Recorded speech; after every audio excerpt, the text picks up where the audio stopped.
को सारे पार्टिकल का मोशन पढ़ने की बजाय मान लो एक बॉडी में n नंबर ऑफ पार्टिकल्स हैं, इनफाइनाइट नंबर ऑफ पार्टिकल्स हैं, हम एक ही पॉइंट की मोशन को स्टडी कर सकते हैं। उस पॉइंट को हम बोलते हैं centre of mass. Her body के अंदर एक पॉइंट ऐसा होता है जहां पे हम सपोज कर सकते हैं कि इसका सारा का सारा मास इस पॉइंट के ऊपर कंसंट्रेटेड है। फॉर एग्जाम्पल, अगर मैं कहूं इसके अंदर सारे यहाँ पे पार्टिकल्स हैं और इसको मैंने ऐसे यहाँ पे रख के इसको बैलेंस कर रखा है। अब मेरी फिंगर्स पे ओनली कितने पार्टिकल का ही इफेक्ट पड़ रहा होगा? आपके हिसाब से तो यूं होना चाहिए कि सर इस रीजन के अंदर जो पार्टिकल्स हैं इतने इतने रीजन में सिर्फ वही आपका फिंगर बैलेंस कर रही है, बट नहीं, फिंगर किसको बैलेंस कर रही है? टोटल जितने नंबर ऑफ पार्टिकल्स थे वो इसको बैलेंस कर रही है। इस दो फिंगर से सारे के सारे पार्टिकल को बैलेंस कर रखा है। यहां तक समझ आ रही है? आ रही है कि समझ नहीं आ रही? तो हम कहें, अगर देखो ऐसे अगर ये वाले फिंगर्स थी, इसको एक फिंगर पे भी हम इसको बैलेंस कर सकते हैं, नहीं कर सकते? एक फिंगर पे भी बैलेंस कर सकते हैं। अगर ऐसे रहे तो एक पॉइंट पे भी बैलेंस कर सकते हैं। तो हम मान सकते हैं उस पॉइंट पे, अब देखो पार्टिकल तो एक ही होगा, मान लो सारे पार्टिकल 1 ग्राम्स के थे, तो वो जो पार्टिकल है उसको मान सकते हैं कि सेंटर ऑफ मास है, वहां सारा का सारा मास वहां पे कंसंट्रेटेड एज्यूम किया जा सकता है। जो सेंटर ऑफ मास एक पॉइंट है वो एक इमेजिनरी पॉइंट है, क्योंकि हमारे वहां पे बॉडी पूरी बैलेंस हो जाती है, तो उसको कहते हैं ये जो है सारे मास का सेंटर है। जैसे कहते हैं ना, कांग्रेस जो पार्टी है उसका मेन मुख्यालय जो है उसको बोलते हैं, वो पूरे सभी के सभी छोटे जो ऑफिस है उसके, जो कांग्रेस के, उस कांग्रेस का सब एक जो मेन ऑफिस होगा उसको बोलेंगे ये मेन सेंट्रल ऑफिस है। तो ऐसे ही इसका लिए क्या होगा, वो पॉइंट जहां पे सारे के सारे मास को बैलेंस किया जा सके। जैसे कि देखो, हम कहें तो आपने वो सुना होगा, गोवर्धन पर्वत उठा लिया था भगवान श्री कृष्ण ने। भगवान श्री कृष्ण को कुछ नहीं, बस एक चीज का पता था, सेंटर ऑफ मास का। मान लो कि कोई गोवर्धन पर्वत था, अब उसका जो सेंटर पॉइंट था वो यहां से उसको अर्थ की तरफ अट्रैक्ट हो रहा था। उन्होंने क्या किया था, यहीं पे यहां पे हाथ रख के, यहां पे फिंगर रख के उसको उठा लिया था, क्योंकि उन्हें पता था कि सारा का सारा मास जिस पॉइंट के ऊपर लाई कर रहा होगा वो पॉइंट यहीं का ही है। यहां तक समझ आ रही है? सेंटर ऑफ मास लिखवाने से पहले मैं आपको एक बारी centre of gravity and centre of mass दोनों में एक डिफरेंस बता रहा हूं। Can anybody tell what is centre of gravity? Sakshi, what is centre of gravity? दोनों मिलती जुलती टर्म है, हमने पढ़ना तो ये है, बट मैं आपको सेंटर ऑफ ग्रेविटी और बताना चाहता हूं।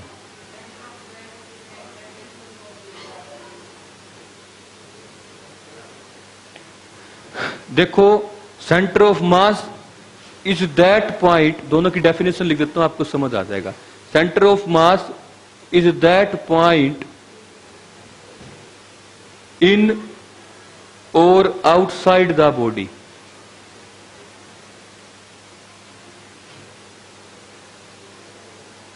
इसको इमेजिनरी लिख लो, is that imaginary point in or outside the body where whole mass of the body is supposed to be concentrated।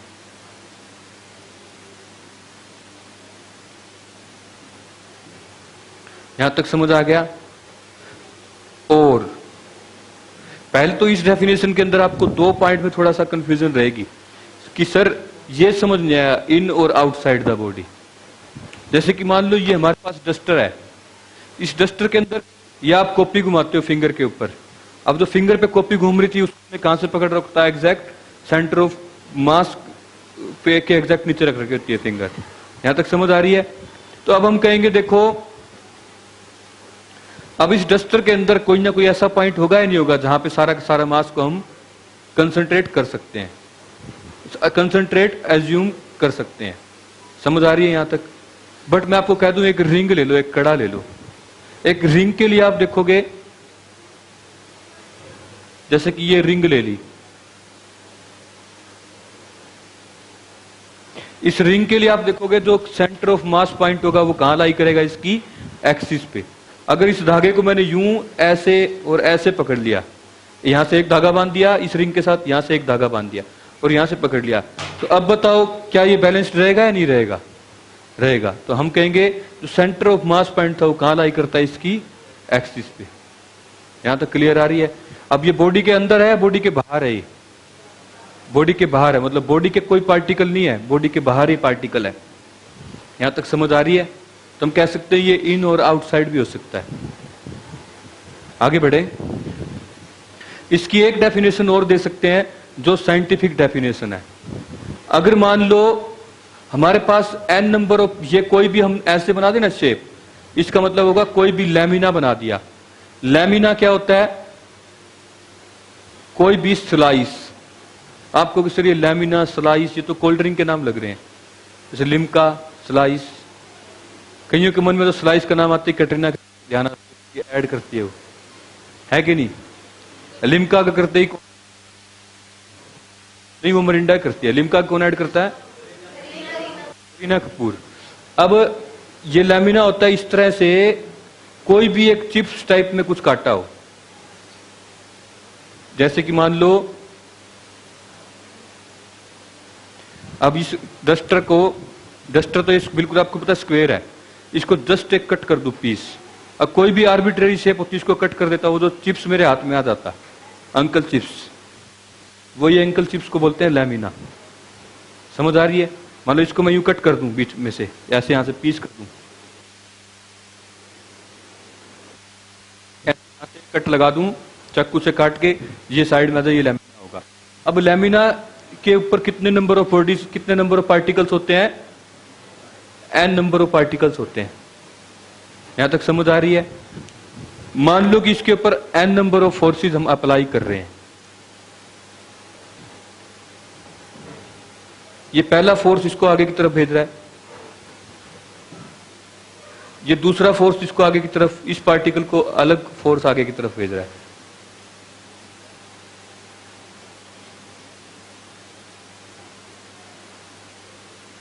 इसको अलग फोर्स आगे की तरफ भेज रहा है।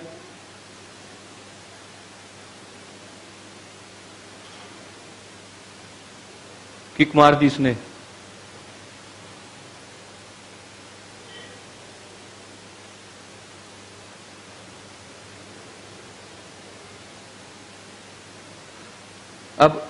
अब देखो इसके ऊपर कितने नंबर ऑफ फोर्सेस लगे हुए हैं।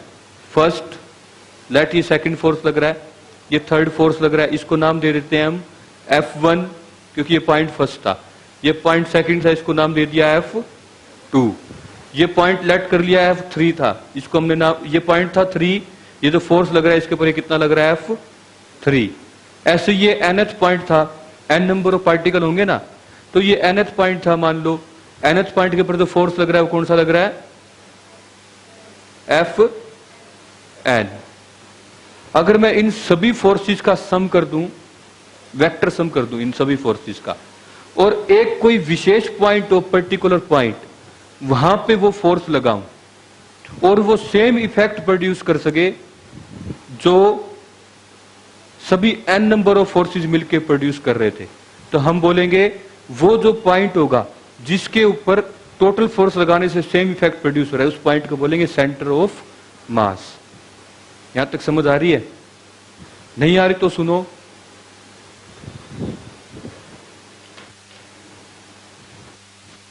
ये देखो, ये दो पॉइंट है, ये समझ आ गया तो समझ लेना मेरा पढ़ाना सफल हो गया। इन दो पॉइंट्स के ऊपर मैं फोर्स लगा रहा, नहीं लगा रहा, कहां जा रहा है? ऊपर जा रहा है, नहीं जा रहा? दोबारा देखो, ऊपर जा रहा है, नहीं जा रहा? कितने पॉइंट पे फोर्स लगा रहा हूं? अब इस सारा का सारा फोर्स, अगर मान लो कि मैं इसको ऐसे हवा में रखता, ऐसे एक हवा में यहां लगाता, तो क्या ऊपर जाता है? घूम जाता। सारा का सारा फोर्स, वही फाइव फिंगर्स हैं, पहले ऐसे लग रही थी, कंसेप्ट बिल्कुल ऐसे समझा रहे हैं जैसा कि बीएससी एमएससी वाले बच्चों को कंसेप्ट समझाते हैं। सेम ये चीज बीएससी के अंदर भी है। सेम ये अगर यही 5 फिंगर्स वाला फोर्स मैं यहां लगाता तो भी बॉडी क्या करती? देखो यहां से तो पकड़ रखा है। एक बार आप आना यार सौरभ यहां पे। ये चैप्टर टोटली 2 बंदों से समझाया जाएगा। आप इस बॉडी को जस्ट एक बार सपोर्ट करके रखो ऊपर से। अब देखो मैं इस पे है ना ये 5 फिंगर्स का फोर्स लगा रहा हूं। इन्होंने बस इतना फोर्स लगा रखा है कि ग्रेविटी नहीं खींच रही। अभी इक्विलिब्रियम में बॉडी, क्यों जितना ग्रेविटी खींच रही थी उतना ऊपर कौन खींच रहे हैं? ये सर खींच रहे हैं। अब इनको जैसे ही मैं ऊपर की ओर फोर्स लगा रहा हूं, अभी बॉडी देखो कहां जा रही है? ऊपर। समझ आ रही है? अब मैंने कितने पार्टिकल्स लिए? एक ये और एक ये। अब ये 5 की 5 फिंगर्स अगर मैं यहां लगाता तो क्या ऊपर जा रही है? 5 की 5 फिंगर्स मैं यहां लगाता तो क्या ऊपर जा रही है? नहीं। अगर ये 5 की 5 फिंगर्स यहां लगा रहा हूं, देखो अब कहां जाएगी? ये ऊपर जाएगी। तो मतलब जो यहां पे कोई पॉइंट होगा, अब यहां पे डेफिनेशन समझो, अगर n नंबर ऑफ फोर्सेस के ऊपर, पार्टिकल्स के ऊपर मैंने n फोर्स लगाए हैं, वो सारा का सारा फोर्स अगर एक पार्टिकल पे लगाता और सेम मोशन प्रोड्यूस कर देता, जो मोशन कौन प्रोड्यूस कर रहा था? ये n नंबर ऑफ फोर्सेस मिला के कर रहे थे, तो उस पार्टिकल का नाम क्या होता? सेंटर ऑफ मास। तो क्या इसकी ये डेफिनेशन लिखने में कोई हर्ज होगा? Centre of mass, centre of gravity भी बताते हैं, पहले इसी को एक्सप्लेन कर रहे हैं। Centre of mass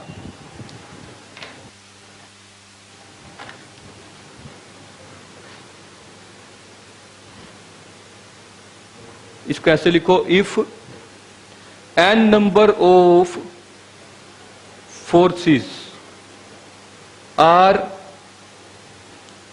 acting on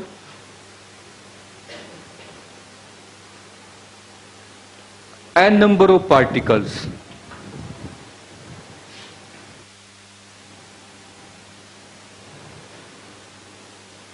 if n number of forces are acting on n number of particles of any body, then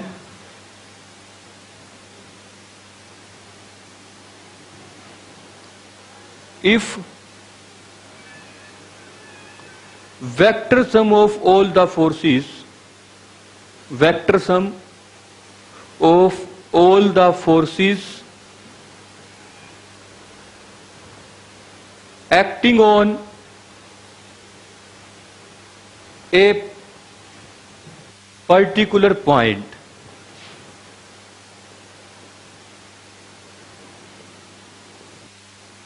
and producing the same effect, and producing the same effect, then that particular point is known as center of mass. समझ आ गया यहां तक? किसी को doubt है? साक्षी समझ आ गया आपको? आपको आ गया समझ? मुकेश कोई डाउट? आपसे इसलिए पूछ रहे हैं क्योंकि स्कूल में कर लिया आपने। क्या स्कूल में इसके अलावा कुछ बताया था? ये एग्जांपल दिया डस्टर वाला, सेम डस्टर वाला एग्जांपल दिया था। अच्छा, रोटेशनल मोशन क्लियर हो गया था? सेम वही थ्योरी बताई थी या अलग बताई थी?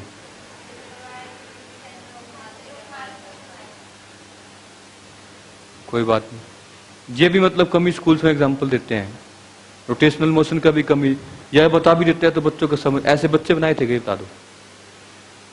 ठीक है। Producing the same effect, then आपको आ रहा है समझ? देन दैट पर्टिकुलर पॉइंट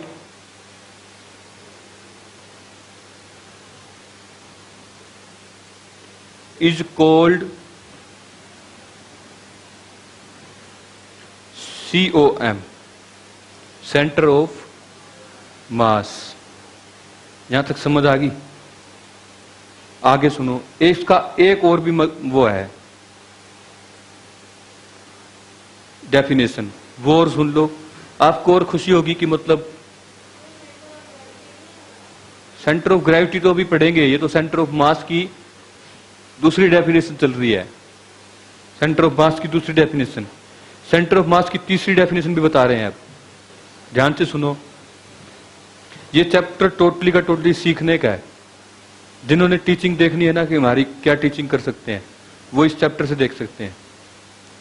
कहीं और भी पढ़ा होगा, स्कूल में पढ़ा होगा, उसके बाद यहां भी देख रहे हो, क्योंकि बाकी सबके अंदर मैथमेटिकल पार्ट ज्यादा होता है, इसमें कंसेप्ट ज्यादा है। मान लो कि मैं आपको यूं कह दूं, पहले तो ये सुनो, मोमेंट ऑफ मास क्या होता है। एक मास मैंने यहां पे हैंग कर दिया, सेम मास मैंने यहां पे हैंग कर दिया, तो अब ये क्या रहेगा, बैलेंस रहेगा या नहीं रहेगा? रहेगा। मास वही है, इसको पकड़ के ऐसे थोड़ा थोड़ा आगे ले गए और अब यहां पे हैंग कर दिया, मास वही है, सेम टू सेम। इसको पकड़ के आगे ले गए और इसको ऐसे यहां पे हैंग कर दिया। अब ये किस साइड टिल्ट हो जाएगा? इस साइड टिल्ट हो जाएगा या नहीं हो जाएगा? ऐसे कैसे झुक जाएगा? समझ आ रही है? तो पहले क्या था देखो बच्चों, इसको बोलते हैं मोमेंट ऑफ मास। मान लो कि मास पहले भी 1 kg था, यहां भी 1 kg, यहां भी 1 kg था पहले, लेकिन डिस्टेंस बढ़ने से ये डिस्टेंस ज्यादा है, ये डिस्टेंस क्या है? कम। फिजिक्स के अंदर इफेक्ट नाम की चीज आती है। आप देखो डिस्टेंस बढ़ने से क्या बढ़ गया? इफेक्ट बढ़ गया। ये मास ज्यादा इफेक्टिव हो गया और ये मास क्या हो गया? कम इफेक्टिव। इसको बोलते हैं मोमेंट ऑफ मास।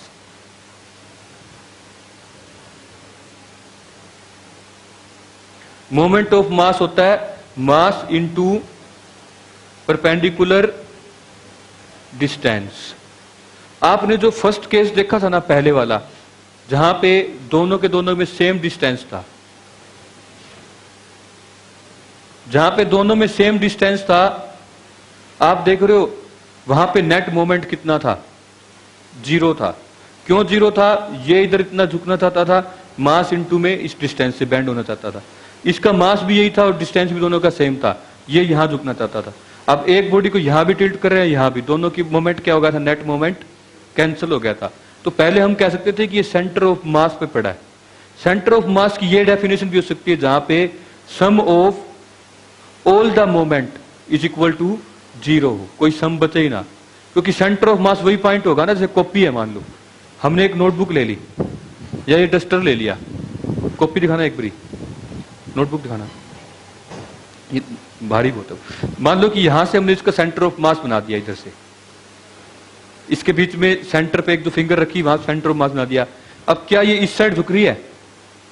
क्या ये इस साइड झुक रही है? क्या ये उस साइड झुक रही है? क्या ये इस साइड टिल्ट हो रही है? किसी भी साइड टिल्ट हो रही है या नहीं हो रही? नहीं हो रही। तो कोई भी साइड ज्यादा इफेक्टिव है, सारी बराबर इफेक्टिव है। अब ये जितना इसको नीचे लेके आना चाह रही है, उतना ये इसको इस साइड लेके जाना, तभी तो ये बैलेंस है। यहां पे समझ आ रही है?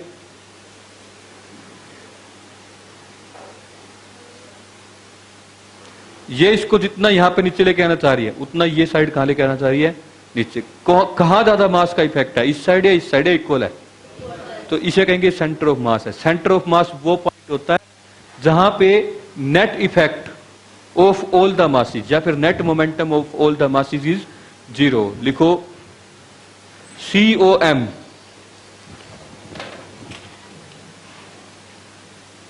जिसको एक चैप्टर कम समझ आ रहा है ना, वो 2 बजे वाली क्लास भी लगाना शुरू कर दे। ये चैप्टर छोड़ो मत, ये आ गया तो कॉन्फिडेंस इतना आ जाएगा कि मतलब कोई भी BSc एग्रीकल्चर तो HAU है, इसका एग्जाम तो सिर्फ सिलेबस के जरिए ही क्लियर किया जाता है। जब बेशक कॉम्पिटिशन ना रखी हो, सिलेबस अच्छे से आ जाए तो BSc में आपका रैंक बहुत अच्छा है।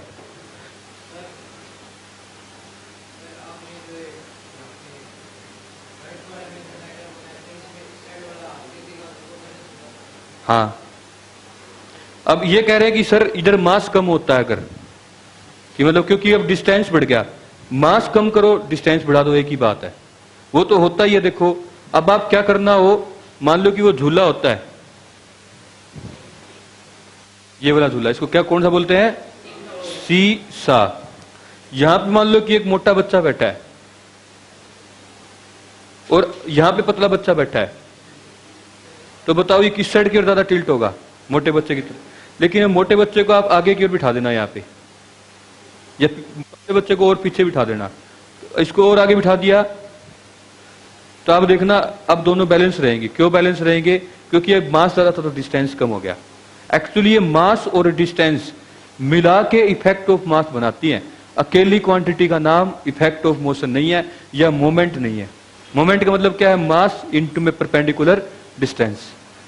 समझ आ रही है नहीं आ रही?